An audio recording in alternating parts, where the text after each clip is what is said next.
우리 주는 위대하며 능력이 많으시도다. 그의 지혜 무궁하며 인자는 영원하도다. 상한 자들 고치시며 상처를 싸매시도다.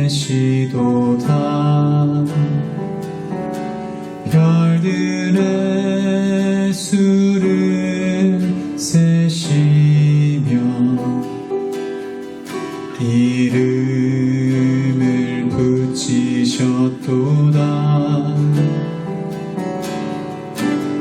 그가 구름으로 하늘을 덮으시며 땅을 위하여 비 준비하시니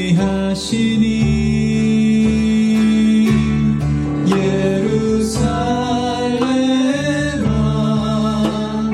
여호와를 찬송할지어다. 내 하나님을 감사함으로 그 앞에 나가며 주 임재 앞에 경배해.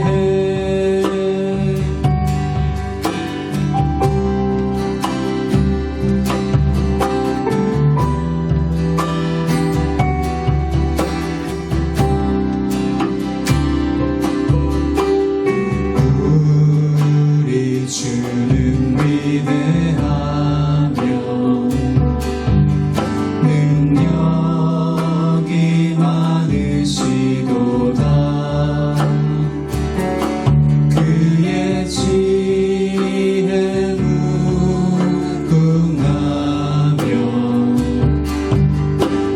인자는 영원하도다. 상한 자들 고치시며 상처를 싸매시도다.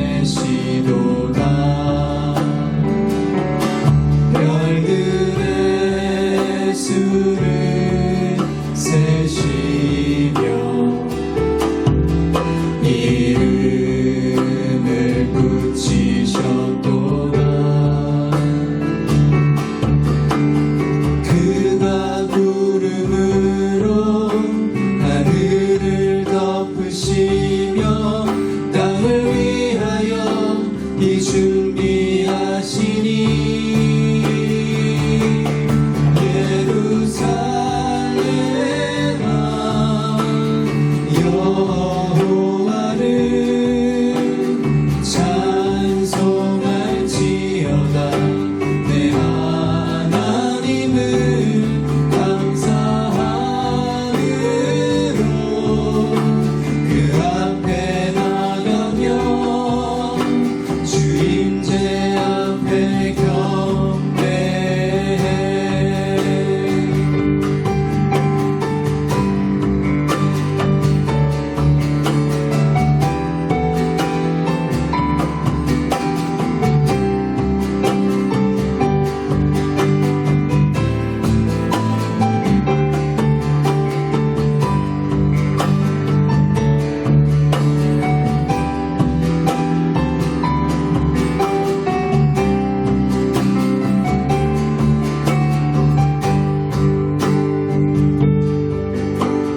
그가 구름으로 하늘을 덮으시며 땅을 위하여 비 준비하시니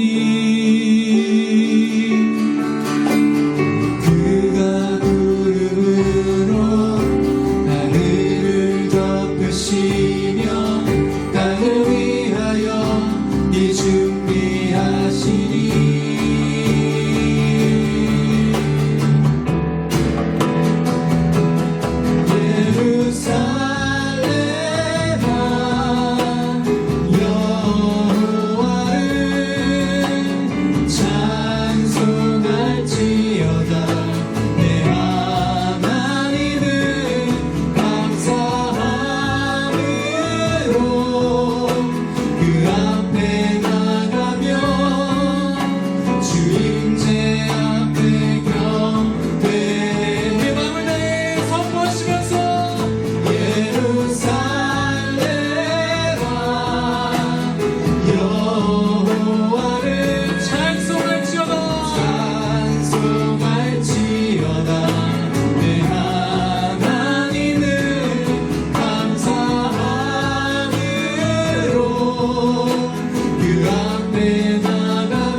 지존자 되신 그리스도 예수 찬양하리 보좌 앞에 나의 삶이 향기로운 제사로 주께 드려지기 원하네.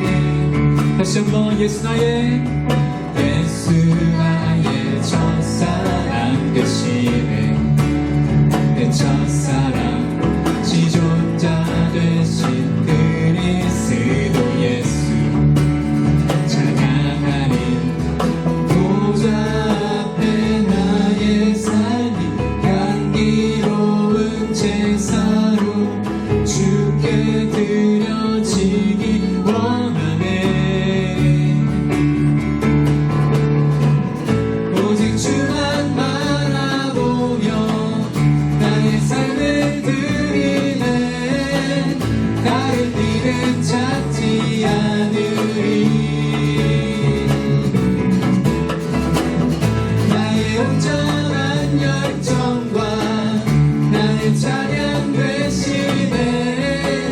주의 길을 따라가리라. 예수 나의 첫사랑 되시네. 내 첫사랑 지존자 되신 그리스도 예수 찬양하리 보좌 앞에 나의 삶이 향기로운 제사로 주께 드려지기 원하네. 오직 주만 바라보며 나의 삶을 드리네. 다른 길은 찾지 않으리.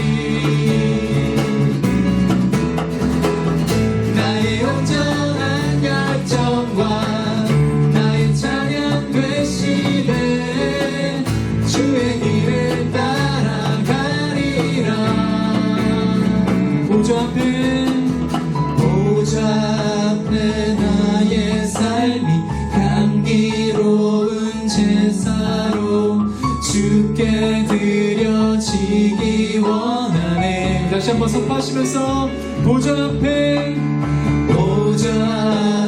나의 삶이 향기로운 제사로 주께 드려지기 원하네.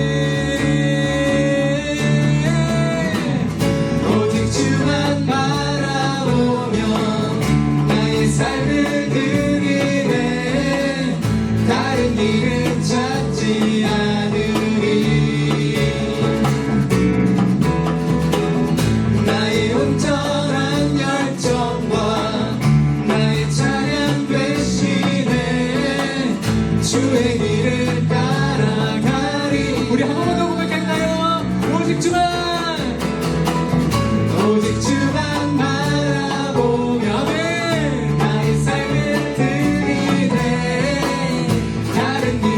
찾지 않으리. 나의 온전한 열정과 나의 찬양 되시네. 주의 길을 따라가리라.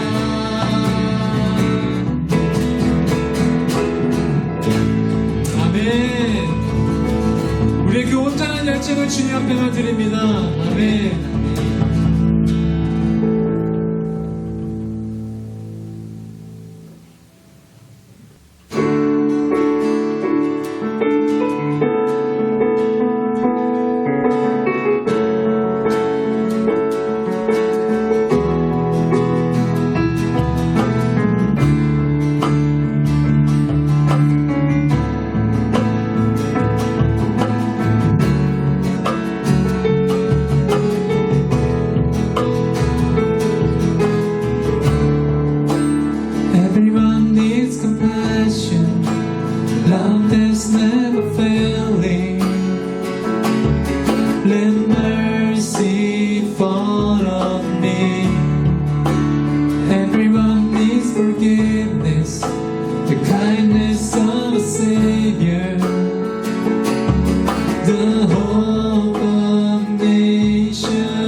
can move the mountains.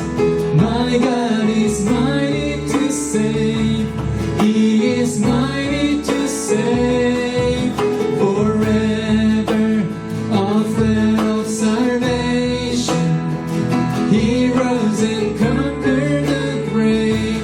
Jesus conquered the grave.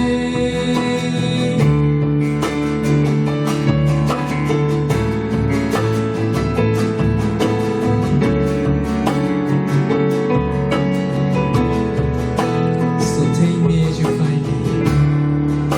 So take me as you find me. All my fears are failures. Feel my life again. I give my life to follow everything I believe in.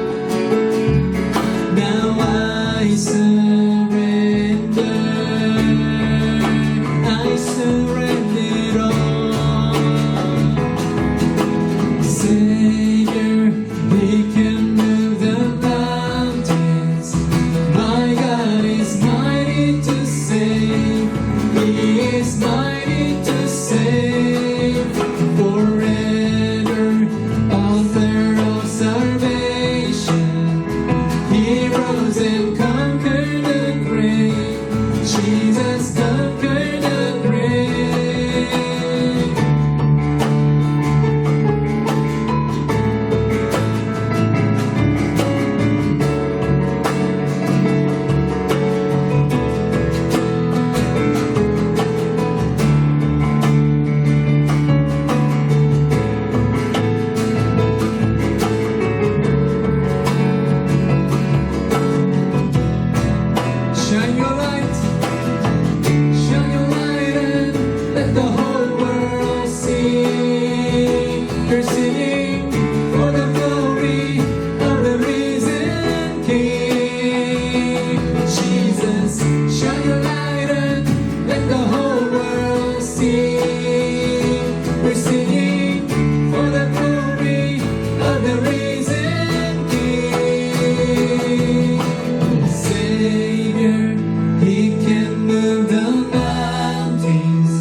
아멘.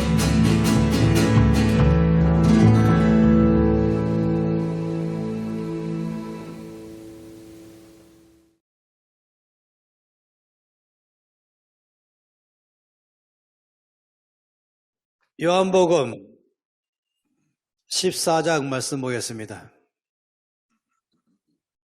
요한복음 14장 16절에서 20절까지 말씀입니다. 14장 16절에서 20절 말씀, 이 말씀도 다 같이 함께 있는 자리에서 소리내서 읽도록 하겠습니다. 내가 아버지께 구하겠으니 그가 또 다른 보혜사를 너희에게 주사 영원토록 너희와 함께 있게 하리. 그는 진리의 영이라 세상은 능히 그를 받지 못하나니 이는 그를 보지도 못하고 알지도 못함이라. 그러나 너희는 그를 아나니 그는 너희와 함께 거하시며 또 너희 속에 계시겠습니다. 내가 너희를 고아와 같이 버려두지 아니하고 너희에게로 오리라. 조금 있으면 세상은 다시 나를 보지 못할 것이로되 너희는 나를 보리니 이는 내가 살아있고 너희도 살아있겠습니다. 그날에는 내가 아버지 안에 너희가 내 안에 내가 너희 안에 있는 것을 너희가 알리라. 아멘. 제가 지금 첫 시간부터 말씀드리고 있는 것이 주께서 마지막 시간에 주로 제자들하고 시간을 많이 보내셨죠. 요한복음은 특히 그 내용들로 꽉 차 있습니다. 13장부터 16장까지 내용이 그것이고 특히 14, 15, 16장은 긴 설교처럼 제자들과 함께 계시면서 그들에게 말씀하신 마지막 말씀이고 또 17장은 이제 제자들을 위한 주님의 중보기도가 한 장으로 꽉 차서 기록되어 있죠. 그리고 18장부터 이제 붙잡히시고 고난당하는 장면이 나오는 것입니다. 주께서 마지막 보낼 때에 요한복음 13, 14, 15, 16장 가운데는 두 가지가 말씀의 핵심이었습니다. 하나는 나는 너희를 떠날 것이다.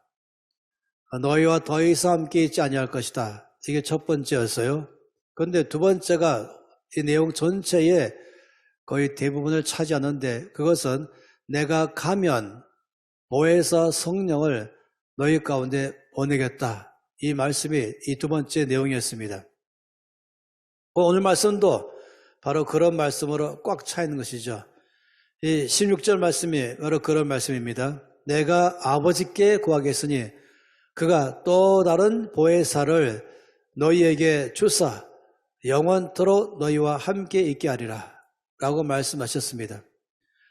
저는 하나님이 저에게 은혜를 크게 줘서 그렇게 이 보수 중에 보수인 교회 안에서 또 신학생들이 즐비한 교회 안에서 일반 대학생인 제가 대학교 4학년 때 제가 있는 청년대학부에 일주일간 여름 수련회에 강사로 됐다는 게 정말 기적 중의 기적이에요. 아무리 생각해도 놀랍기만 합니다.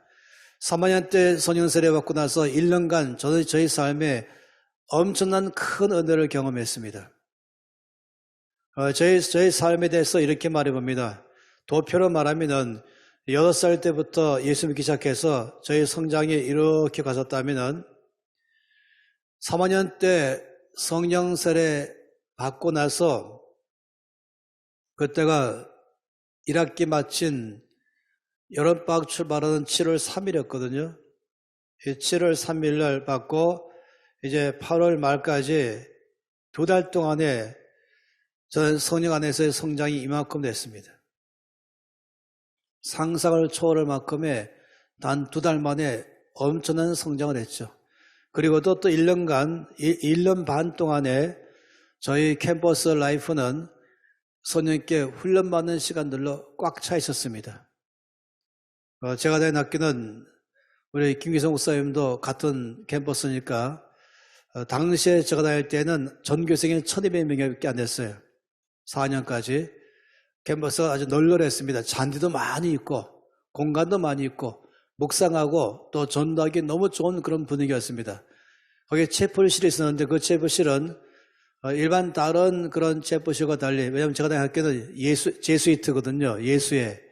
그래서 가톨릭의 성당은 창문이 없는 게 특징입니다. 안에 불 가지고 하죠. 지성소처럼 말입니다. 그런데 당시에 거기에 채플은 사방에 창문으로 뻥 뚫려 있는 아주 밝은 곳이었습니다. 제가 너무 좋아하는 분위기 그런 곳이죠. 나중에 오랜 후에 가보니까 그 채플은 사라지고 전통적인 그냥 가톨릭의 예배당으로 바뀌어 있더라고요. 컴컴한데 빛만 있는, 물론 경건한 분위기가 조성되겠지만은 거기서 1년 반 동안 졸업할 때까지 송년 선생님 밑에서 훈련받았습니다. 그리고 훈련받는 1년간의 기간이 끝난 그 다음 해 7월 달이었습니다. 그리고 저에게 한 주간 동안에 이 청년대학부의 수련회 강사로 교회 당에서 저에게 허락하신 것이에요. 아예 당에서 지명했죠. 그리고 그 일주일 동안의 강의가 바로 성령 하나님 강의였습니다. 저의 한 달, 1년 동안에 엄청난 변화를 겪었던 그 강의였죠. 그때 이후로 지금까지 그때 강의가 거의 50%의 기초를 갖고 있으면서 이제 강의가 점점점 발전돼 가고 또 성령으로 행하는 사람 책도 그래서 이제 YM에서 출간을 하게 됐던 것이죠. 그러면서 정말로 많은 강의를 YM 안에서 했었습니다. 물론 바깥에 교회에서도 많이 했고요. 그런데 언제인지 제가 기억이 안 나요. 아마 이제 대학 졸업하자마자 바로 저는 전임 간사로 YM에 들어갔거든요. 한국에 3명밖에 없는 간사가 있을 때 4번째 간사로 들어갔었습니다. 그러면서도 늘 이 소년사역 강의했었는데 그 이후로 10년 지났는지 아니면 15년 지났는지 모르지만 그때쯤에 이 14장 이 16절의 말씀이 완전 새로운 차원의 이 말씀이 저에게 들려왔어요. 이전까지 한 번도 보지 못한 단어가 비로소 그때 툭 제 눈에 들어왔습니다. 그게 뭔지 아십니까? 그건 이 16절 말씀 가운데 또 다른 이라는 단어였습니다. 이 또 다른 보혜사. 이것이 저에게 왜 처음부터 이 또 다른 이라는 단어가 눈에 안 들어왔는지 의아할 정도로 그때 가서야 이 또 다른 이라는 말이 들어왔습니다. 왜 그러냐면 저는 보혜사 그러면 한 분으로 알고 있었거든요.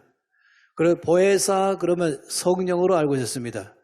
그리고 보혜사는 마치 성령님의 이름처럼 알았었습니다. 마치 우리 하나님의 이름이 여호와이신 것처럼 말입니다. 따라서 이 보혜사는 대명사이고 성령님에 대해서 가리키는 것이다 라고 알았기 때문에 자동적으로 제 머릿속에는 한 분 보혜사 성령님 이렇게만 늘 알고서 또 그렇게 말씀을 전해 왔었는데 그때 가서 또 다른 보혜사라고 말하니까 갑자기 충격받은 거예요. 그런 보혜사가 한 분이 아니네 했기 때문에 놀란 것입니다. 저는 이제 관심 있는 게 늘 이 보혜사, 왜 보혜사라고 성령님을 말씀했을까? 그래서 이것이 대명사인가? 뜻이 무엇일까? 네, 국어사전에는 이 단어가 아직까지 등재되어 있지 않죠. 보혜사라는 것은 뭐 사과, 김치 이런 것은 다 등록되어 있는데 이 보혜사는 안 되어 있습니다. 그러면서 이 단어를 자연적으로 이해하려고 할 때엔 이제 원어를 보는 것 아니겠습니까? 그 원어를 영어식 표현은 파라클레토스입니다. 이 파라라고 말하는 전치사와 클레토스라고 말하는 명사가 합쳐가지고 된 합성어입니다. 이 파라란 뜻에서 나온 것이 바이, 우리가 평행선 그럴 때도 파라를 쓰잖아요. 그 패러렐 이렇게 쓰지 않습니까? 그래서 곁에, 옆에, 또 나란히 이런 뜻에서의 이 파라입니다.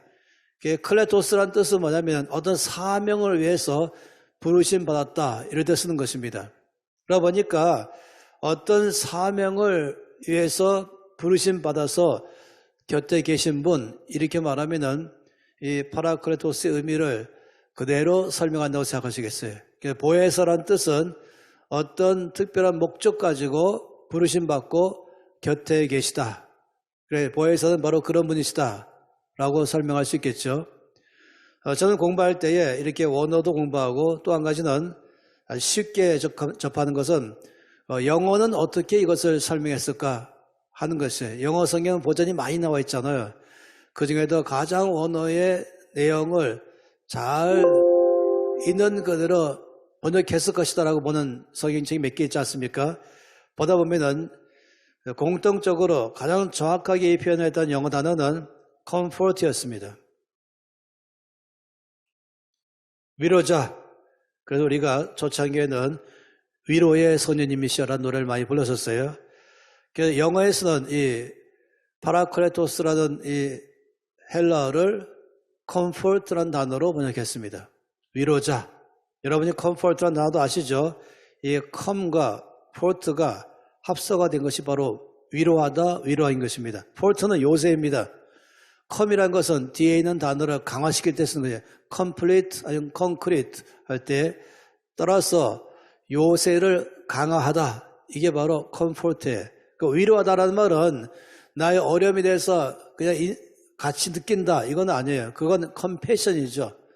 나에 대해서 동정한다. 이것은 내 마음을 동일하게 느낀다. 같이 아파해준다. 이런 것인데 위로하다는 말은 뭐냐면은 그 사람을 하여금 현재 상황을 이길 수 있는 또 앞으로도 견고하게 쓸 수 있도록 해줄 때 쓰는 단어가 바로 위로하다라는 것입니다. 그래서 파라클레토스를 바로 위로자, comforter라는 말로 많이 쓰죠.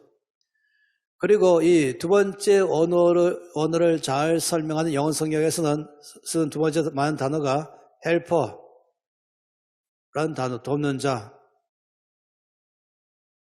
이 두 번째. 그래서 대부분의 잘 번역된 영어 성경으로는 comforter 아니면 helper라는 단어를 많이 씁니다. 근데 그 다음에는 이제 조금 더 이제 하나의 의역을 많이 하는 또 성경이 있잖아요. 거기서는 여기에 이제 counselor라는 말도 상당히 많이 쓰이고 있습니다. 또는 여기에 leader라는 말도 쓰기도 하고 또 guider라는 말을 쓰기도 하고 또 어떤 경우는 teacher라는 말을 쓰기도 합니다. 상담자, 지도자, 인도자, 교사 뭐 이런 여러 가지 면으로도 이 파라클레토스를 이제 그 의미를 설명하려고 단어를 많이 썼습니다. 근데 여러분에게 제가 말씀드린 건 이것이 이 파라클레토스란 단어를 설명할 때는 어떻게 할 수 있을까? 라고 말한다면 이 단어를 다 합치면 됩니다. 이것 중에서 어느 하나만 말하기는 훨씬 광범위한 뜻을 갖고 있어요. 이 몽땅 다 합친 것. 그러니까 우리나라 단어로는 사실상 위로자란 말도 쓸 수 있었지 않겠어요? 그 당시에. 또는 돕는 자란 말도 쓸 수 있지 않겠습니까? 뭐 상담가란 말 쓸 수 있겠지만은 우리나라에서는 이 요한복음 14장에 나오는 파라클레토스를 번역할 때에 보혜사라는 말로 썼어요. 그래서 제가 아주 의아하게 생각했어요. 우리나라에도 이미 위로자라는 단어가 그 당시 있었는데 왜 보혜사인가? 전혀 우리나라에 없는 단어를 썼기 때문에 이걸 흔히 신조어인가? 라고 생각했던 것이에요. 새로 만들어낸 단어인가? 보호하고 은혜를 주시는 선생 뭐 이런 뜻인가? 그렇게 늘 의문점 갖고 있으면서 처음에 번역한 사람에 대한 기록을 모르니까 그 후에 몇 년 지나서 제가 대만 가서 대만교회에서 집회하다가 쉬는 시간에 중국어 성경을 딱 펼치고 이 요한복음 14장 26절을 딱 봤어요. 그랬더니 거기에 깜짝 놀랐어요. 한문으로 보혜사가 되셨습니다. 여러분 아시지만 우리나라에 개신교에서 선교사님들이 들어와서 이제 그 당시 이미 한문으로 된 성경은 중국에서 들여왔잖아요. 근데 순 한국 사람들 위한 성경은 없었어요. 개신교 성사님들이 처음으로 마가복음부터 시작해서 성경 번역할 때에 우리나라 성경이 참 잘 된 것은 가장 탁월한 뛰어난 교육받은 사람들이 당시 조선 땅으로 선교사로 많이 왔었습니다. 미국에 갖고 있는 이 학생 자원 운동에 있던 탁월한 사람들이 이 땅에 많이 온 것이죠. 그래서 번역을 정확하게 잘했고 또 뛰어난 신학자들도 많이 왔었습니다, 당시에. 그래서 우리나라 번역은 전 세계 성경 번역 중에서 아주 탑에 들어갑니다. 그렇기 때문에 처음에 이들이 한국말로 이 성경 번역할 때에 당연히 히브리어 텍스트와 헬라어 텍스트와 그리고 킹 제임스 텍스트와 그리고는 참고로 한문 성경 텍스트와 중국어죠. 중국어는 이미 그 전에 번역돼 나왔으니까 그걸 다 옆에 놓고서 이제 한글로 번역해 나가는 과정에서 이 파라클레토스에 딱 도착했을 때에 제가 나중에 다 짐작했어요. 100% 이해가 됐어요. 그들이 기존에 있는 한글어 중에서 영어식으로 뭔가 픽업하려다가 중국에서 어떻게 번역했을까 보고 보혜사 그러니까 야, 이 단어가 위로자나 돕는 자보다는 훨씬 더 적합한 단어다 해서 픽업했어요. 근데 사실 한국 사람으로는 더 어려운 단어예요. 왜냐하면 한 번도 우리가 익숙하지 않는 단어이기 때문에 보혜사 선언 그러면 사실상 오늘까지도 잘 이해가 안 됩니다. 그래서 일부러 여러분에게 장시간 설명을 해드리는 과정이 있습니다. 그래서 한마디로 보혜사란 말은 이 단어를 몽땅 합친 것으로 말해야 그 뜻을 살릴 수 있습니다.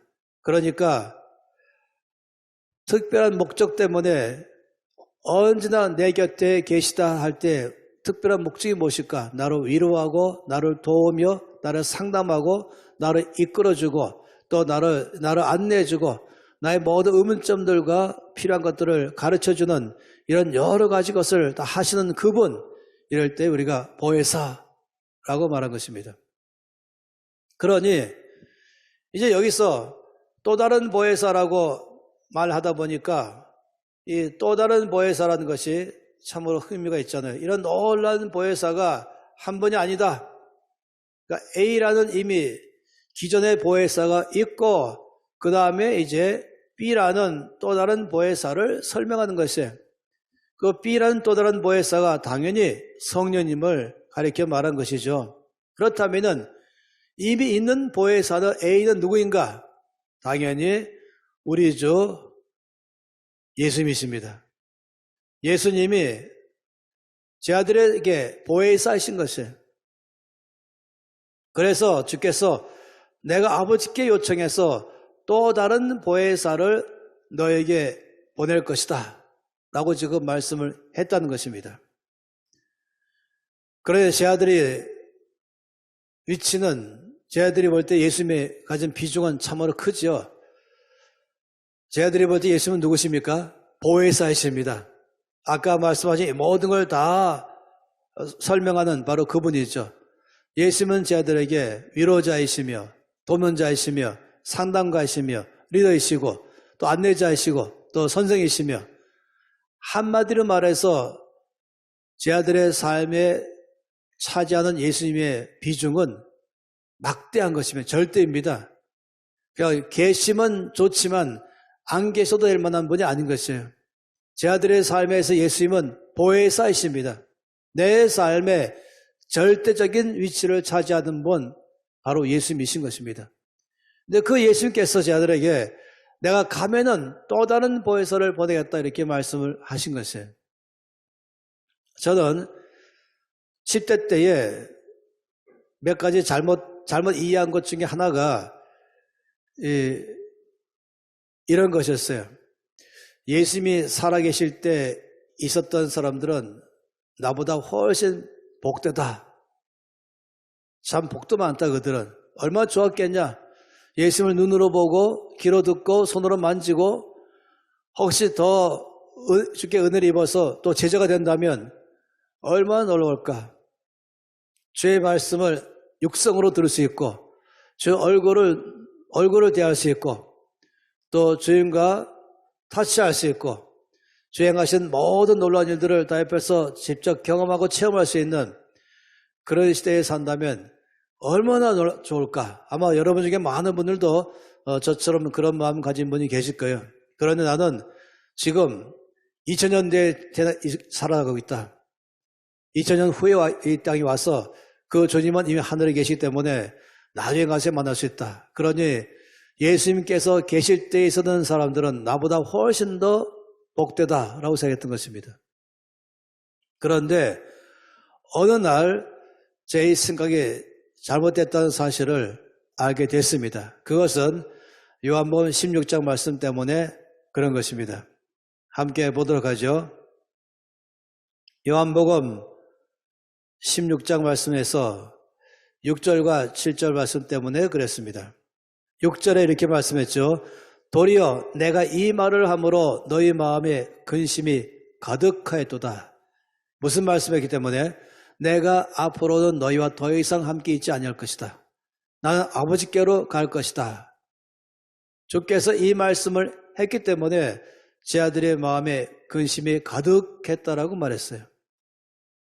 그러면서 7절 말씀에 중요한 단어가 있죠. 그러나라는 단어에 이 그러나라는 단어는 언제든지 대반전 아니겠습니까?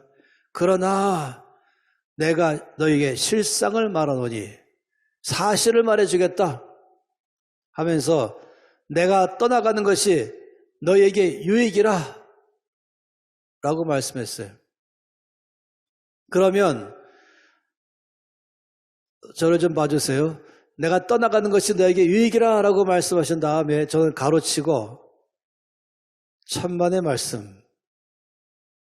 아마 이것은 제 아들의 마음에서 말하는 고백이죠. 주님, 어째 더 유익합니까? 주께서 함께 계셔야 유익하죠.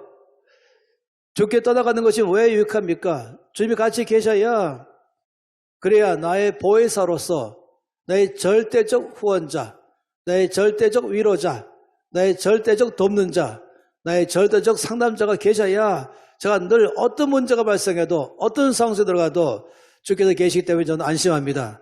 그런 나의 보혜사가 떠나가는 것이 왜 유익합니까? 떠나가면 무익하죠. 계셔야 되죠.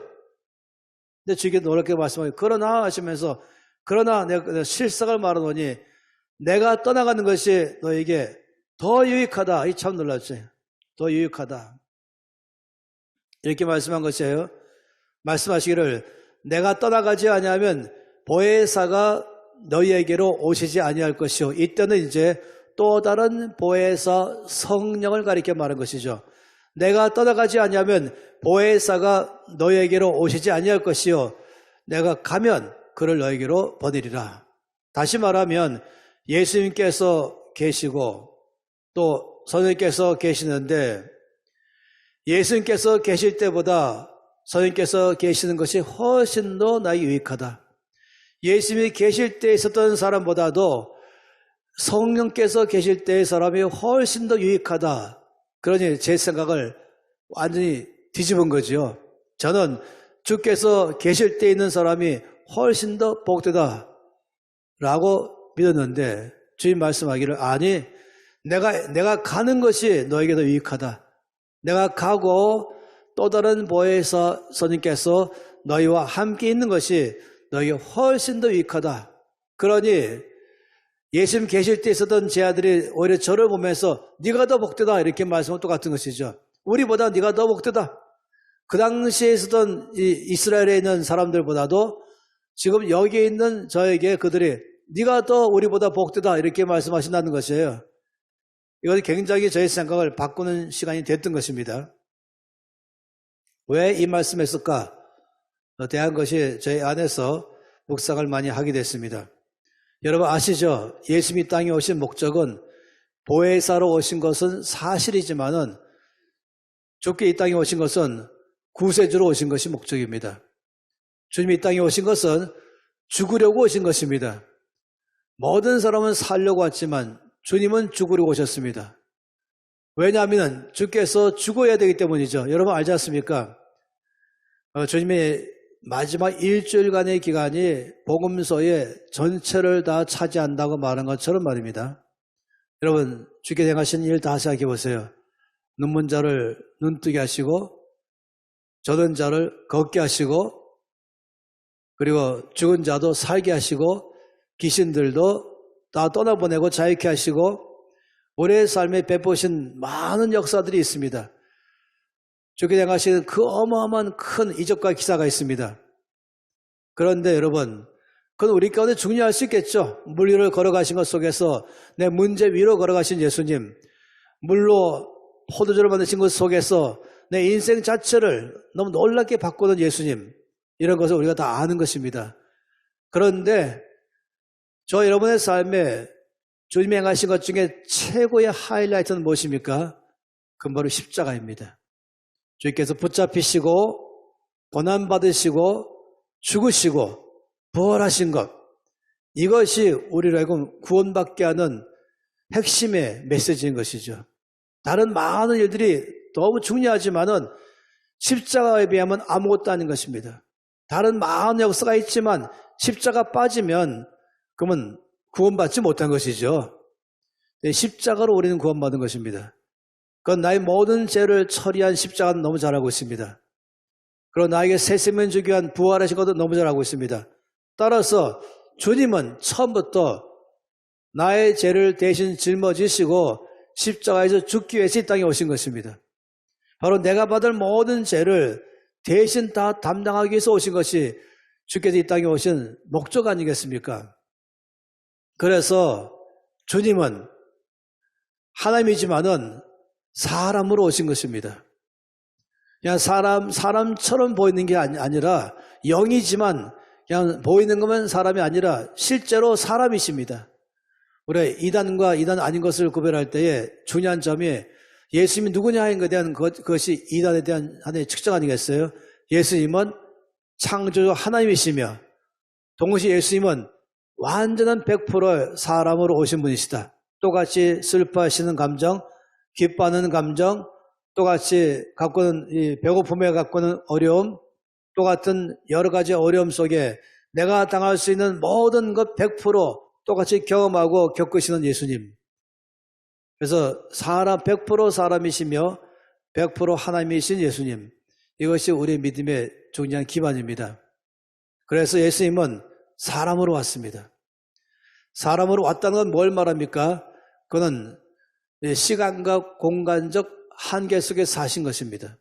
예수님이 갈릴리에 계시면 그냥 갈릴리에만 계실 뿐이에요. 예수님 만나기 위해서 예루살렘이나 온 유대는 갈릴리까지 와야 됩니다. 심지어 갈릴리에서도 이 갈릴리 호수 이쪽에 계실 때와 배를 타고 건너가실 때도 달라진 것이죠. 많은 사람은 예수님을 한 번 더 만나보려고, 한 번 더 만져보려고, 한 번 더 예수님을 보려고 몰려들었습니다. 언제나 한계가 있는 것이죠. 그래서 제가 상상해 보기를 제가 그렇게 원하던 예수님이 이 땅에 계실 때 제가 있었다고 상상해 보는 것이, 그러면 저는 바로 지금부터 최고의 돈을 저축해서 돈을 준비하죠. 뭐냐면은 예수님이 계신 곳 예루살렘으로 날아가기 위해서 말입니다. 비행기표를 준비하고 머물 수 있는 모든 숙박비를 준비해서 드디어 이제 비행기를 올라탔습니다. 비행기 안에서 깨달은 사실이 있어요. I began to realize. 그건 나 같은 생각 갖고 행동한 사람이 나만이 아닐 것이다 라는 것이 비행기 안에서 비로소 알게 된 것이죠. 이 70억 인구 중에서 적어도 최소한 5억 이상은 나와 똑같은 생각을 했을 것이다. 그러니 이 이스라엘에 또 도착하자마자 제일 빨리 가서 어떻게 합니까? 우리나라에서 살면은 은행에 들어가자마자 제일 먼저 뭐 합니까? 앉자마자 앉는다, 차 마신다, 잡지 본다, 이것이 아니잖아요. 물 마신다 아니고 가자마자 제일 먼저 번호표부터 뽑고 본다 하는 것처럼 바로 예루살렘에 도착하자마자 가서 번호표를 딱 뽑았습니다. 내 순서, 요즘에 우리나라 은행은 저 번호표를 딱 뽑으면 바로 거기서 당신 앞에 5명이 더 대기하고 있습니다. 아니면 10명입니다. 당신 차례까지 올 때까지는 몇 분 정도 걸립니다. 다 나오잖아요. 그러니 제가 가서 드디어 어렵게 이제 베드로 제자를 통해서 제가 주를 10분간 면담할 수 있는 번호표를 뽑았는데 그 번호표는 10년 후 이렇게 나오는 것이에요. 제 앞에 밀려는 사람 다 10분씩 만나도 제 차례 오려면 10년 후쯤 된다. 이렇게 생각한다면 보통 문제가 아닙니다. 예수님이 계시듯 나도 살아있다면 보통 문제가 아닙니다. 그런데 성령 하나님은 정말로 보혜사로 오셨습니다. 구원받은 우리로 하여금 이 땅에서 구원받은 자의 삶을 넉넉히 살 수 있도록 우리 돕기 위해서 오신 분이 성령이십니다. 주께서 모든 구원을 다 이루셨습니다.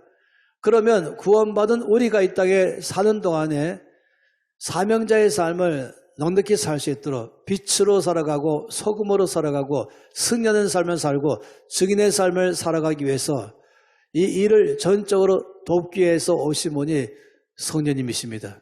따라서 예수님도 보혜사시고 성령도 보혜사시지만은 진정한 보혜사는 바로 성령 하나님이신 것이죠. 너무 놀라운 사실은 성령님과 예수님과 하나님은 삼위일체이지만은 예수님과 성령님의 차이점은 예수님은 육체로 오셨고 성령은 그냥 영으로 오십니다. 하나님이 영이죠. 예수 영이라고 말하죠. 성령 느낌이 아닙니다. 바로 우리 예수님 그럴 때 가는 건 예수님 예배드립니다. 예수님 사랑합니다. 예수님 나를 드립니다 하는 것처럼 성령님 그러면은 성령님 사랑합니다. 성령님 환영합니다. 성령님 저를 맡깁니다. 이 동일한 것이 어떤 사람은 착각하기를 가슴이 뜨거우면 성령은 가슴에 계시다가 배가 뜨거우면 성령이 배로 내려갔다가 이런 분으로 아신다면 곤란합니다. 가슴이 뜨거우면 성령이 계시고 가슴이 뜨겁지 않으면 성령이 안 계시고 성령은 그런 느낌이 아니죠.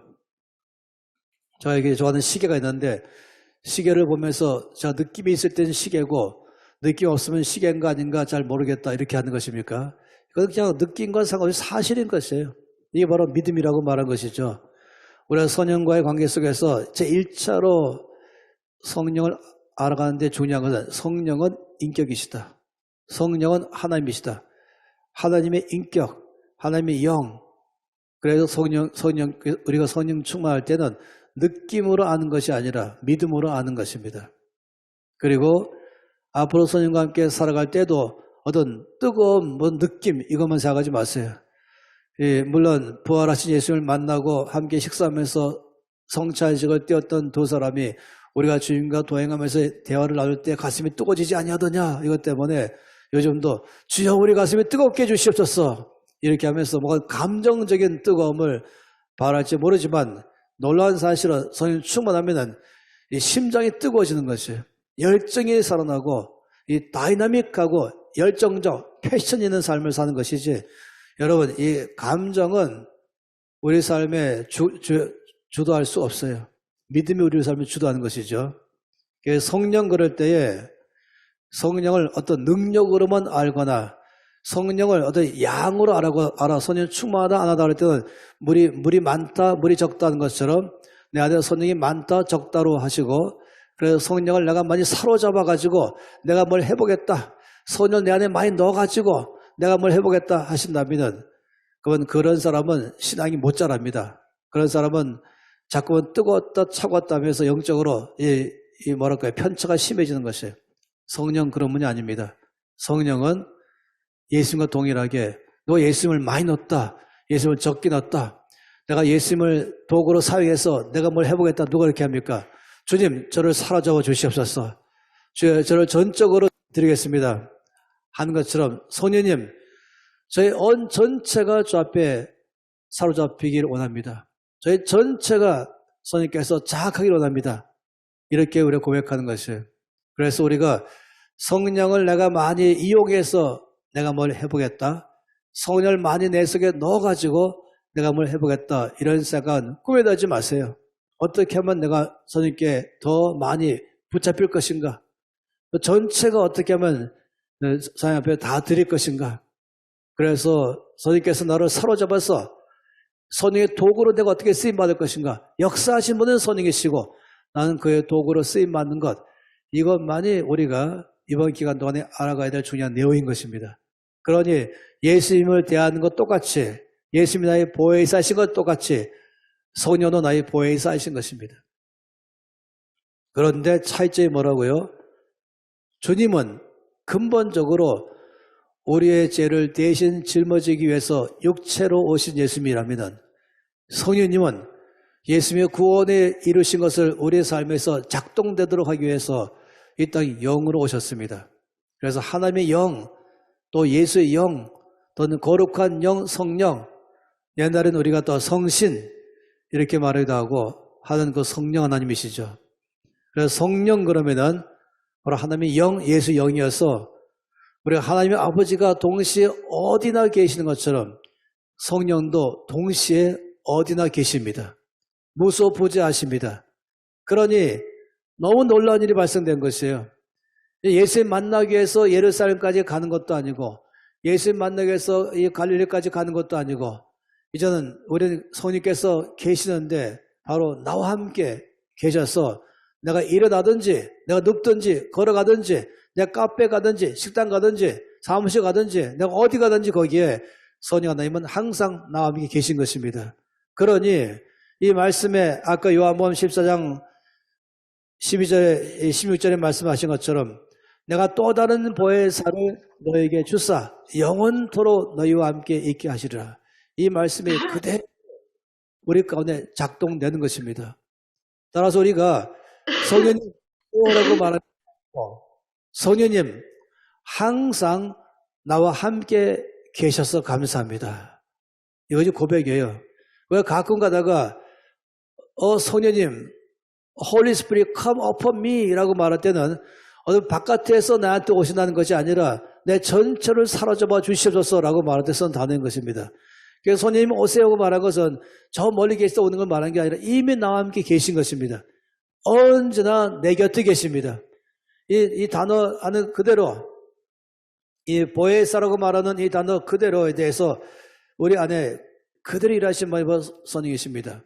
항상 내 곁에 계셔서 나와 함께 동행하시면서 내 모든 것 가운데 위로할 때 위로, 도울 때 도우며 상담할 때 상담하며 가르칠 때 가르치시며 나의 힘주고 역사하시는 모든 것, 지혜와 총명과 재능을 다 주시는 것, 바로 성령께서 역사하신 것입니다.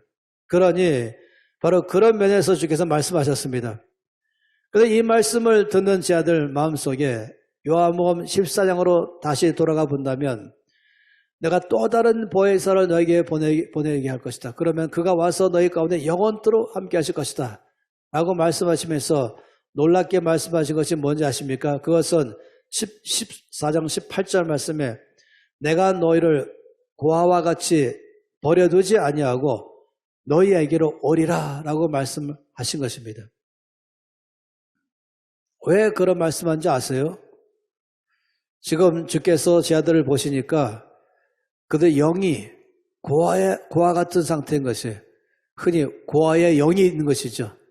고아적 정신이 있는 것이에요. 왜냐하면 내가 이제 너희와 함께 있지 않냐고 너희를 떠날 것이라고 말씀하는 순간에 나 혼자밖에 없구나. 나는 버려졌구나. 이렇게 생각하는 것이죠. 그 의미에서 가는 것입니다. 고아의 정의가 무엇입니까? 그냥 아빠 엄마가 없는 사람 이것을 고아라고 말하면 곤란합니다. 저도 그렇다면 고아입니다. 얼마 전에 이제 91세 되신 제 어머니가 이제 돌아가셨거든요. 근데 그런 사람은 고아라고 안 하지요. 누구를 고아라고 말합니까? 태어난 지 두 달밖에 안 됐는데 부모가 없다. 이러면 고아라고 말하죠. 2살밖에 안 됐는데 부모가 없다. 그건 고아라고 말하죠. 12살인데 부모가 없다. 그럼 고아라고 말하죠. 한마디로 말하면 미소년자까지를 말하고 그 중에도 나이가 어리고 어리면 어릴수록 더 그걸 진정한 고아라고 말하지 않겠습니까? 태어난 지 일주일밖에 안 됐는데 부모가 안 계신다.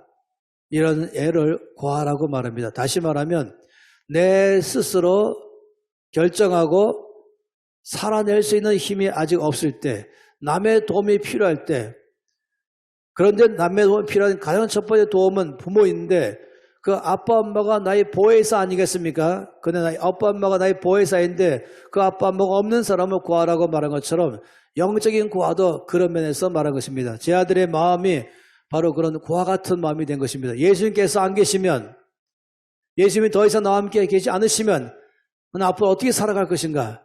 이게 바로 구하의 영인 것입니다. 자, 이 말씀을 드린 이유가 있어요. 오늘날에도 어떤 크리스찬들은 고아처럼 살고 있습니다. 나 혼자야 하는 것이죠. 나이가 50대도 그 속에는 외로울 수가 있어요. 왜냐하면 우리 모든 사람들은 다 도움이 필요할 때가 있거든요. 우리 모든 사람은 다 위로가 필요할 때가 있거든요. 우리 모든 사람은 다 상담이 필요할 때가 있는 것입니다. 누구나 다 도움이 필요합니다. 그런데 도움이 필요할 때에 내 옆에 아무리 이름을 얼굴 떠올려 봐도 나를 도울 만한 적합한 사람을 발견치 못할 때 갖는 마음, 이게 바로 고아의 마음인 것입니다. 저 사람이 나를 도울 수 있을까? 저 사람에게 내 마음을 열어놓으면 정말로 이해하고 나를 상담해 줄 수 있을까? 라고 하지만 사실상 쉬운 문제는 아니죠. 약간의 도움은 될지 모르지만은 여전히 무언가는 이 속에 2% 부족하거나 50% 부족하거나 99% 부족한 것이 있을 수 있습니다. 이것이 오늘날에 갖고 있는 참 위험한 것 아니겠습니까? 저는 이 대학에서 독일 문학을 하다 보니까 이 문학자 입장에서 많이 되어서 체이노의 광장이라는 책이 대학교 1학년 1학기 때 그걸 갖다가 토론했었는데 그 수많은 사람들이 오가고 있는 광장이 있고 엄청 많은 사람들이 오가는 광장이지만은 그 속에 나 혼자밖에 없다고 느낄 때가 있잖아요. 그래서 그 다음에 잘 쓰이는 단어가 군중 속의 고독 이런 말을 많이 또 쓰지 않습니까? 우리가 바로 그런 세상에 살고 있습니다. 일반적으로 대부분의 사람들은 이 고독감, 외로움, 혼자 있음, 홀로 버려둠 뭐 이런 상태를 갖게 됩니다. 그런데 예수 믿고도 그런 상태를 유지하는 사람들이 있다니까요. 여러분 중에도 그런 사람들이 몇 사람이 제가 볼 때는 눈에 보이는 것이에요. 나 혼자밖에 없구나. 겉으로는 웃어야 되고 I'm fine 이라고 말할지 모르지만 또 나이가 많이 가고 그럴수록 또 표정 관리를 해야 되고 나는 아무 문제 없어. No problem 이렇게 말할지 모르지만 사실은 그 속에는 도움이 필요한 작은 아이가 있잖아요. 제 아들의 삶에서 갑자기 그런 마음이 들어온 것입니다. 아, 나는 이제 나 혼자구나.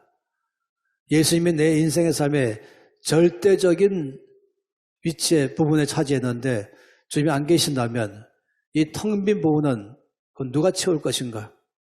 내가 어디 가서 위로받을 것인가? 누가 나를 도와줄 것인가? 누가 나를 상담할 것인가? 이것 때문에 헤매는 사람. 우리가 이 지난주에 강의를 들으셨겠지만은 이것에 했다가 실망을 많이 하면은 결과적으로 사방에 담을 쳐놓고 나 혼자 살잖아요. 이제 아무도 못 믿어. 아무도 도와주지 못해. 내 스스로 살아야 돼. 이거 더 위험해요. 또 아시죠? 외로운 성주가 되는 건 더 위험합니다. 마음도 안 열어놓고 그런 사람이 훨씬 더 위험하다니까요. 차라리 도움이 안 되든 상관없이 막 내 마음을 말하는 사람은 정신이 건강해요. 근데 해봤자 성의 없다 하다 보니까 상처를 크게 받다 보니까 마음의 문을 꽉꽉 닫아놓고 혼자서 해결하려고 애를 쓰면 쓸수록 그 깊은 상실에서 아주 심해지면은 그냥 자살로 가거나 우울증 가는 건 그냥 다반사겠죠. 제가 말씀드린 것은 바로 주께서 말씀하신 것입니다. 내가 너희를 고아와 같이 버려두지 아니하고 다시 너에게로 오겠다. 제 아들의 마음속에는 주님의 재림이 빨리 올 줄 알았던 것이에요. 주께서 성천하시면 며칠 후에 올 줄 알았던 것이죠. 다시 오리라, 곧 오리라 하다 보니까 그런데 주님은 그 말씀이 뭔지 아세요? 성령으로 오심을 말한 것입니다. 성령께서 오신 것이나 예수님이 계신 것이나 내 삶에는 똑같은 것입니다. 내 안의 퀄리티는 똑같은 것이에요. 그런데 주님 말씀은 아니 더하다는 것입니다.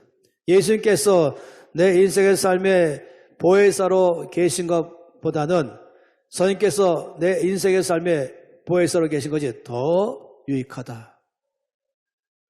저는 오늘 이것을 여러분이 깊이 알기를 바랍니다. 그래서 어느 누구도 고아처럼 살지 않기를 바라요. 정신이 약해지지 않기를 바랍니다.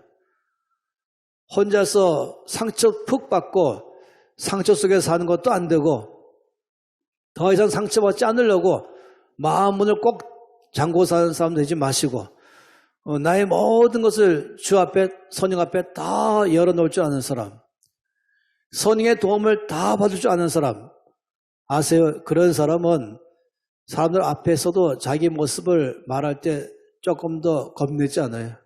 자기 부끄러움에 대해서 사람들에게 보여주는 것을, 약한 것과 지금 씨름하고 있는 것을 보여주는 것을 조금 더 어려워하지 않아요. 왜 그런지 아십니까? 이미 난 해결자가 있고 해결받았기 때문에. 우리가 간증하겠죠. 그래야 건강한 사람이 되고 밝은 사람이 되고 늘 열린 마음이 되기 시작하고 모든 관계를 정말로 적극적으로 활발하게 능동적으로 그리고 늘 웃으면서 그리고 늘 쾌활하면서 늘 빛나게 사는 삶을 사는 것입니다. 선의의 사람의 특징이 있습니다. 긴장감이 없습니다. 특징이 있습니다. 어떤 권위의식 같은 우울하고 어떤 무게를 막 가지려고 그러고 그런 게 없습니다. 놀랍지요. 보면은 목회자를 봐도 그렇고 모든 크리스찬 볼 때에 성령의 사람인가 아닌가를 딱 보면은 자유로운가 활발한가 자연스러운가, 물론 말을 많이 한다 말을 안 한다 이걸 말하는 게 아니에요.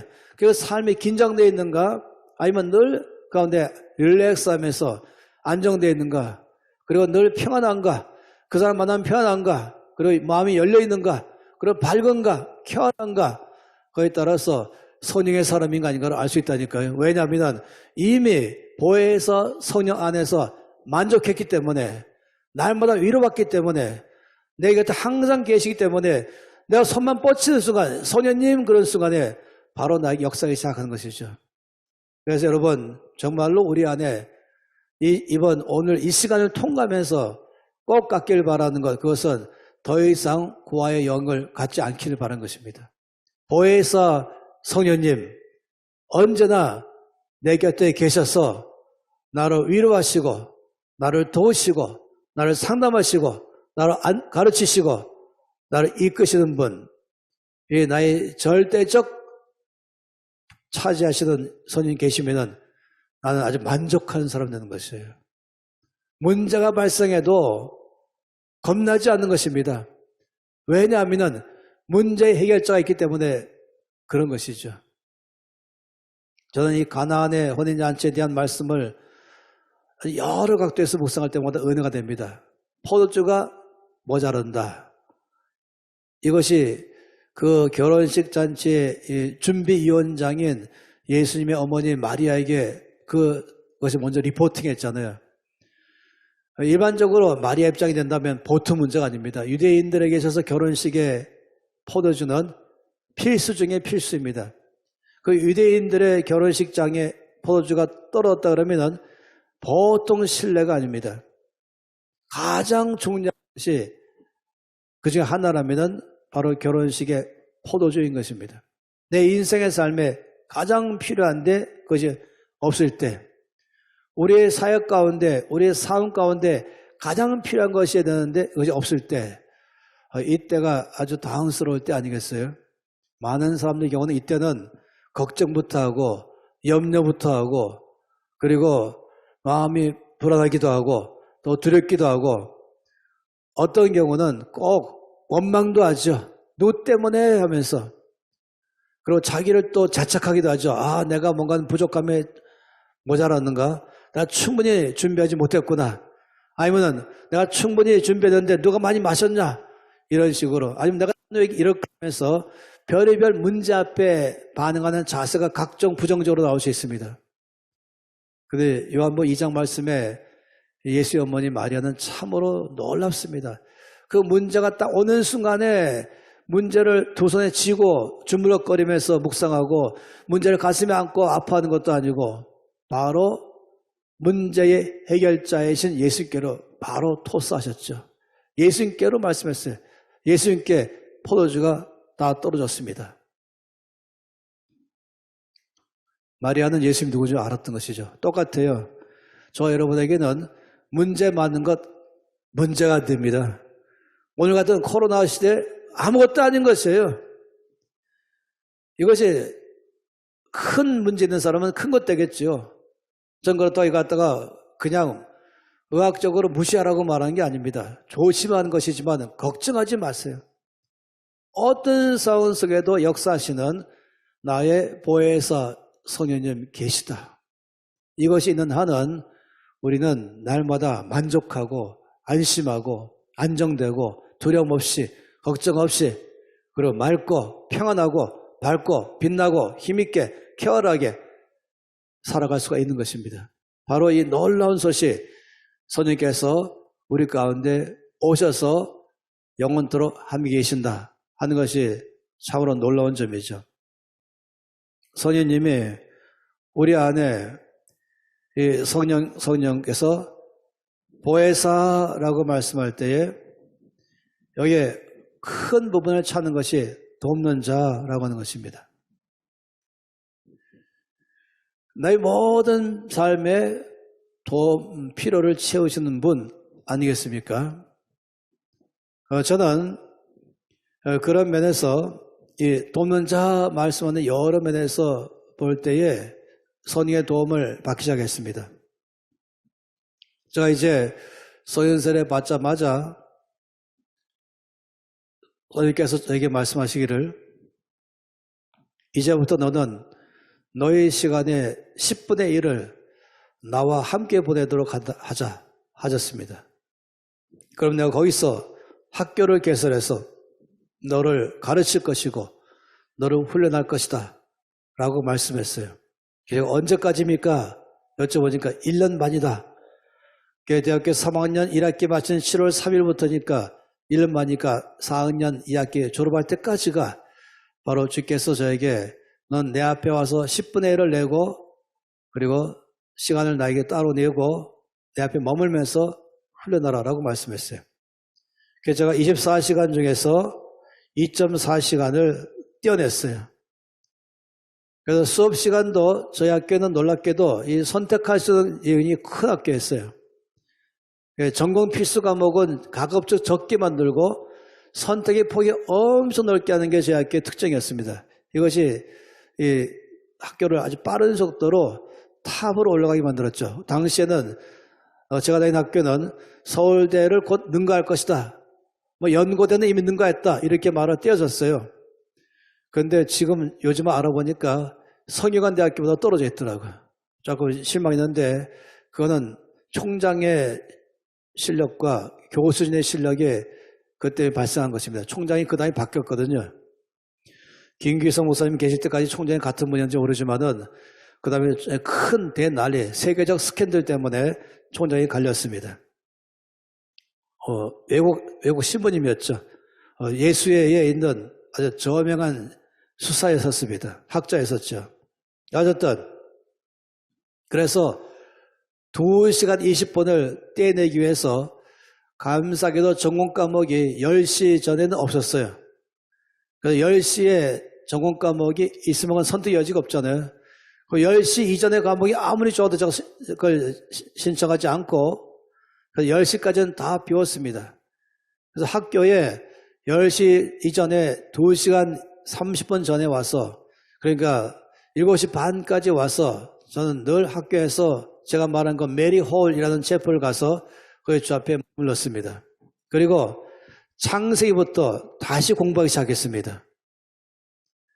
그러면서 창세기를 성경책을 펴놓고 여기처럼 앞에 노트를 펴놓고 연필을 놓고 자 이렇게 말했어요. I am ready. Are you ready to teach me? 이렇게 말했어요. 전 선생님과 이 영어를 말할 때 갖고 있습니다. 아주 ABC 영어지만은 그래서 I am ready to learn from you 있죠. 소녀님, 전 지금 성경책도 펴놓고 노트도 펴놓고 연필을 펴놨습니다. 그럼 무릎을 꿇었죠. 전 배울 준비 다 됐습니다. 이제 소녀님, 저를 가르치시면 됩니다. 가르칠 준비가 되었습니까? 이 질문을 제가 첫날 했었어요. 그랬더니 기가 막히게 말씀했어요. 네가 준비 끝났으면 다 끝난 것이다. 나는 항상 준비되어 있다. 나는 언제나 너를 가르칠 준비가 늘 되어 있다. 네가 버스 안에 있든 걸어가든 여기 앉아있든 I'm ready to teach you 라고 말씀했어요. I'm ready to train you. 왜 그렇습니까? 그분이 사명이 뭐예요? 그분의 사명이 보혜사이십니다.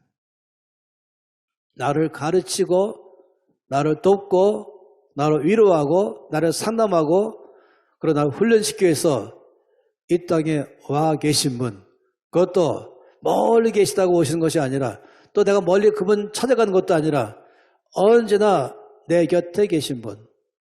그래서 늘 준비됐다는 사실을 공부하는 첫날부터 놀랍게 한 것이에요. 그래서 제가 노트를 펴자마자부터 성경책을 펴자마자부터 공부하기 시작했어요. 7시 반에 가서 무릎 꿇고 말씀을 펼치고 1년 반 동안 창세기 말씀부터 계시록까지 공부하기 시작했습니다. 성령의 개인 교습 속에서 제가 말씀을 배워나가기 시작했죠. 이것이 제 삶의 굉장한 것이었습니다. 저는 초등학교 1학년 때부터 말씀을 읽었었습니다. 그리고 늘 성경을 중심으로 하는 교회에서만 자라났었죠. 주일학교 예배를 마치면 11시 대예배도 참석했습니다. 자, 중고등부 때는 저희 부장 장로님은 가단농문학교를 시작한 김용기 장로님이었습니다. 저희 교회는 대한민국에서 내노라는 그런 가장 탑에 있는 분들이 계셨죠. 그런 데서 이제 자연적으로 말씀을 늘 보고 중학교 때부터 구약 8장과 시작 석장 읽지 않으면 공부하지 않겠다라고 결정했어요. 그래서 지금까지 성경을 300동 이상 하게 된 것입니다. 대학 갔을 때는 제 과에 있는 친구들이 너는 전공이 신학이냐 독일어냐 동문학이냐 할 정도로 제가 늘 말씀 앞에, 왜냐면 제가 처음부터 작정했잖아요. 난 신학하기로, 난 목회자 되기로 했기 때문에 자연적으로 어릴 때부터 말씀 속에 자랐습니다. 나름대로 말씀을 많이 안다고 자타가 고긴했었어요. 일반 대학교에 모든 믿지 않는 친구들이 늘 저를 보면서 너야말로 크리스찬이다라고 말해줬었죠. 그런데 성령 세례 받자마자 제가 첫 번째 일어난 저희 삶의 변화는 말씀을 펴서 읽는데 처음 보는 말씀이에요. 말씀이 막 살아 움직이기 시작하는 것이에요. 그리고 말씀 읽을 때 손 들게 되고, 말씀 읽으면서 울게 되고, 말씀 읽으면서 무릎 꿇게 되고, 이제 그냥 문자를 넘어서서 하나님의 말씀이 나에게 들리기 시작한 것입니다. 이게 첫 번째 충격이었습니다. 여기 요한복음 14장 말씀 보세요. 놀라운 말씀 있잖아요. 26절 말씀에 보혜사 곧 아버지께서 내 이름으로 보내실 성령, 그가 너희에게 모든 것을 가르치고 내가 너희에게 말한 모든 것을 생각나게 하시리라. 이 성경 말씀 볼 때에 이 하나님의 말씀을 내가 깨닫게 되려면, 하나님의 말씀을 내가 이해하려면 성령의 도우심이 전적으로 필요합니다.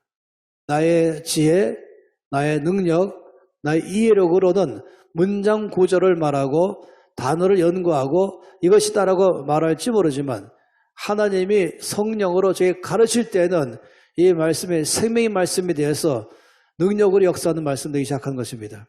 그러니 그때부터 이전과는 전혀 다른 차원에서 하나님의 학교 안에서 성령께 말씀을 배우는 시간 됐어요. 그래서 저는 그때 그 당시에 성경책 맨 앞장에다가 성령님 나의 선생님, 예수님 나의 대장님 이렇게 적어놓으면서 1년 반 동안에 그분 앞에서 배우고 훈련받기로 하면서 캠퍼스 라이프를 보낸 것입니다. 그러니 나를 돕는다 말할 때는 말씀 볼 때에 말씀을 눈을 떠서 제 말씀 보게 도와주시고 귀가 열려서 듣게 도와주시고 마음에 깨닫게 해서 주의 음성을 들을 수 있게 나를 역사하시는 분, 그런 면에서 성령은 나의 돕는 자이셨습니다.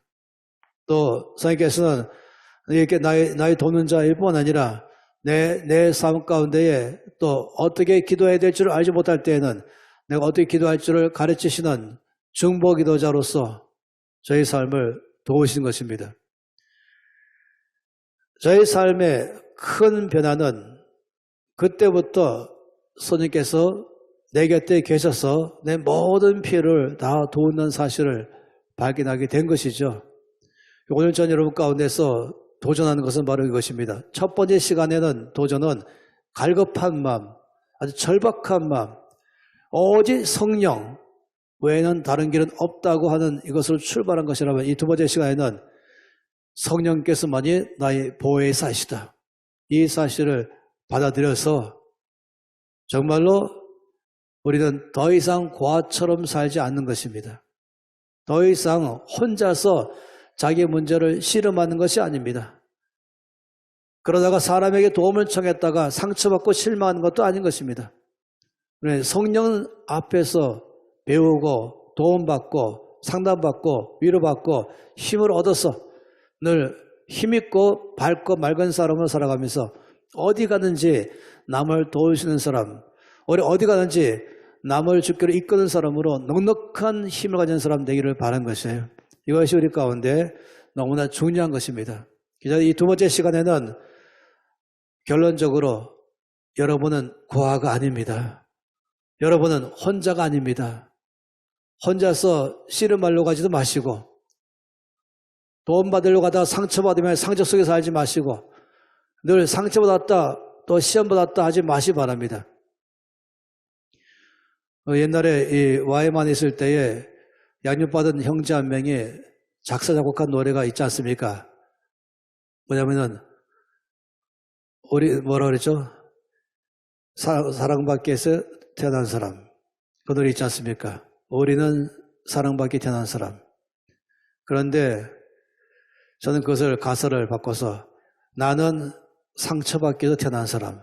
꼭 그런 사람처럼 보이는 사람이 한두 사람 보인다니까요. 상처받고 살고 있어요. 더 이상 그러지 마세요.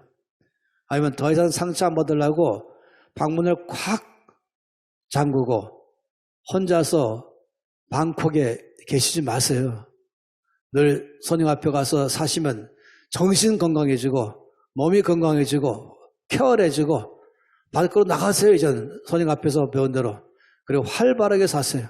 웃으면서 사시고 쾌활하게 사시고 늘 여유 있게 사시면서 밝게 사시면서 다른 사람들을 위로해주고 품어줄 수 있는 사람으로 사시길 바란 것입니다. 길은 하나밖에 없습니다. 먼저 고아영을 깨트리고 그리고 늘 보혜사 선생과 함께 그 앞에 도움받으며 위로받으며 상담받는 삶을 살아갈 때만이 그러면 아주 건강해지는 것입니다. 옛날에는 거지가 많을 때는 거지들이 주로 어디 많이 있는지 아세요? 두 군데 있었어요. 하나는 명동 성당 앞에 거지가 많이 있었어요. 두 번째는 큰 식당 앞에 거지들이 많이 있었어요. 거지들이 알아요. 마음이 여유가 있는 사람이 있어야 나를 도울 수 있다. 그래서 식당에서 밥 먹고 들어갈 때는 거지가 안 보여요. 밥 먹고 나올 때는 거지가 보여서 한 푼 더 적사할 수 있고, 성당 갔다 나올 때에 특히 가톨릭은 옛날부터 구제를 많이 했잖아요. 거지가 거기서 주로 많이 했어요. 서울에서도 제가 살 때 지금도 살지만 명동 성당 앞에 거지가 많았고 옛날에 식당 앞에 거지들이 많았었습니다.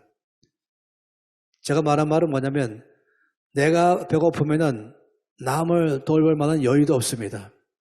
내가 배가 부르면 눈이 떠져서 남들도 보이기 시작하는 것이에요. 보혜사 선생과 함께 도행하는 삶을 살아가면은 우리가 바뀌고 마음이 밝아지고 부유해지고 너그러워지고 표정도 바뀌고 말투가 바뀌고 웃음이 많아지고 밝은 사람 될 것이에요. 그리고 나서는 주변 사람들을 돕는 사람 되기를 바란 것입니다. 나중에 말하겠지만 그런 사람을 뭐라고 말하자면 펜티코스탈 피플 이렇게 말합니다. 제가 참 좋아하는 이 명칭에 펜티코스탈 피플, 오순절적 사람, 오순절 사람, 그런 사람이죠. 늘 성령으로 충만한 사람. 성령 충만하면 말씀이 충만하고 은혜가 충만하고 위로가 충만하고 기쁨이 충만하고 그래서 늘 밝고 맑고 힘있게 사는 사람일 때 가르쳐 말한 것입니다.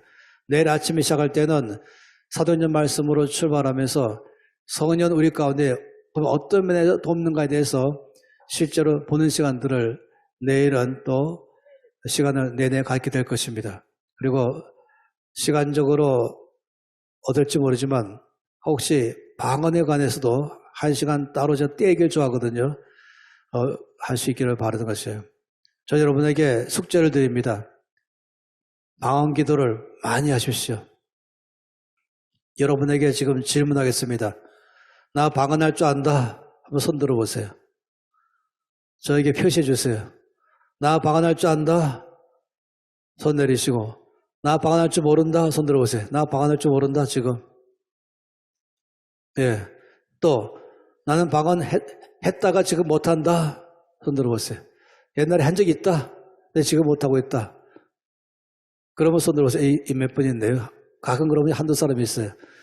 자, 지금 방언할 줄 아는 사람들에게 말씀드렸는데 그분들은 방언 기도를 많이 하십시오. 내일 할 때까지. 그리고 방언 기도를 크게 하세요. 제가 보니까 지금 터질 필요가 있어요. 방언이 터져나가게. 그래서 갖고 있던 것이 장벽에 터져나가도록 하는 게 필요합니다. 제가 왜 방언을 특히 강조하는지 분명히 이유가 있어요. 당연히 저는 모든 것 다 말씀에 있기 때문에 말한 것입니다. 그리고 방언을 모르는 분 아마 여러 가지 이유 때문에 안 할 거예요. 부정적인 이유 때문에 안 하시는 분도 많이 있을 거예요. 그러나 제가 미리 말씀드릴게요. 방언은 모든 사람이 해야 되는 것입니다. 우리를 선인 하나님이 돕는 것 중에 가장 잘 도는 방법은 우리가 방언으로 기도할 때 제일 많이 도우십니다. 그래서 혹시 방언 기도하신 분도 작게 또 시간적으로도 적게 말고 1시간 이상 또 큰 소리로 방언 기도를 많이 하시기 바랍니다. 제가 이 소년 강의 끝나면 꼭 기도하잖아요. 안수 기도할 때 보면은 머리가 돌처럼 아주 딱딱한 사람이 있어요.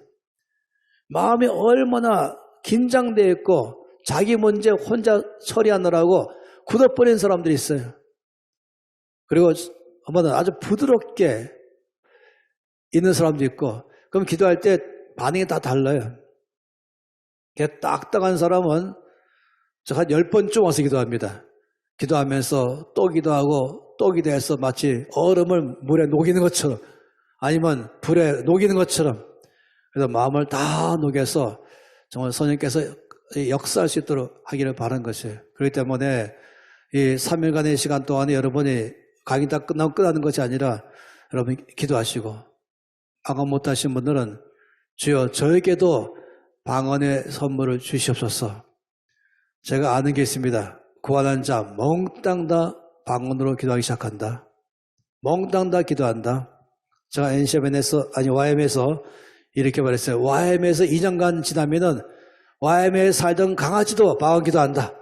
라고 말할 정도로 방언은 모두에게 주시는 하나님의 큰 선물이 은혜인 것입니다.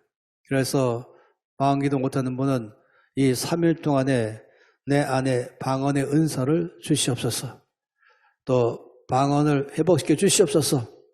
또 방언하신 분은 터져나가도록 또 기도하고 하면서 그럴 때 주께서 역사하셔서 제 목표는 1차 목표는 모든 분이 다 방언 기도할 줄 아는 것이고 모두가 다 성령 체험하는 것이고 이게 이번 이 3일의 목표입니다.